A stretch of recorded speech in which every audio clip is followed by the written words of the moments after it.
शंभूरायाची आठवणी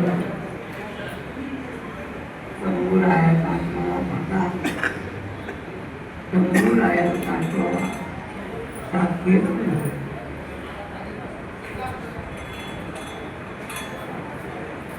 शंभूरायांचा कैसा हो शंभूरायांचा कैसा त्या शंभूरायांचे वैराग्य आणि शंभूरायांच्यावर 5 वया आम्ही केले. शंभूरायांचं स्वतंत्र म्हणून आपण शंभूरायांच्या बलिदानाच्या मार्गावरून टाकावं. म्हणजे 15 फेब्रुवारी ते 11 मार्च हा 24 दिवसाचा प्रवास आहे.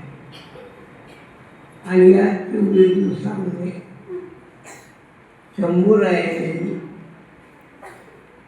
ज्या धैर्यानं मृत्यूला धुंद दिली त्याचं स्मरण करत आपण चाललेलो आहोत. आज मी आपल्याला 2 मुद्दे सांगणार आहे. एक मुद्दा आहे की शंभूरायांचं चरित्र विकृत का झालं. असं विकृत चरित्र नाही झालं. पहिली गोष्ट अशी आहे की शंभूरायांच्या जीवनाला 2 व्यक्तींचं अधिष्ठान आहे. एक आऊसाहेब आणि दुसरे शिवाजी महाराज. आणि त्या दोघांच्यामध्ये एवढा प्रभाव आहे. एक म्हणजे शिवरायांना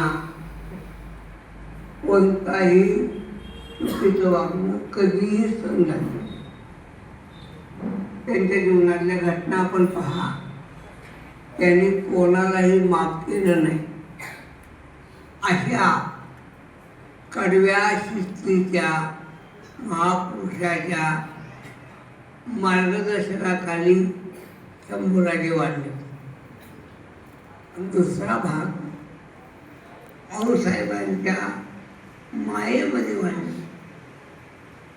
आऊसाहेबांची त्यांच्यावर एखाद्या वृक्षासारखी छाया होती. एक तर असं आहे की अवघ्या वयाच्या 2.25 वर्षाला त्यांना मातृत्वाला मुखावलं.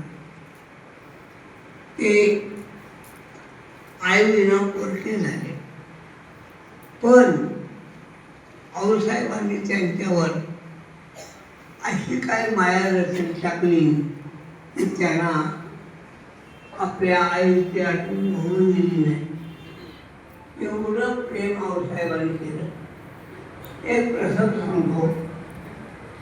पुरंदरच्या काळामध्ये 5 कर्म सांगत बसतो. आणि त्यामध्ये एक 6वं कर्म होतं. हे 6वं कर्म असं होतं की 5 कर्मांची अंमलबजावणी होईपर्यंत युवराजांना मोगलांच्या पोलीस ठेवायचं. असं 6वं कर्म. म्हणजे शिवाजी महाराजांनी 10चं पालन व्यवस्थित केलं पाहिजे. राजगडावर आल्यानंतर जेव्हाही कर्म वाचली तेव्हा 6वं कर्म ऐकल्यानंतर आऊसाहेब संतापले.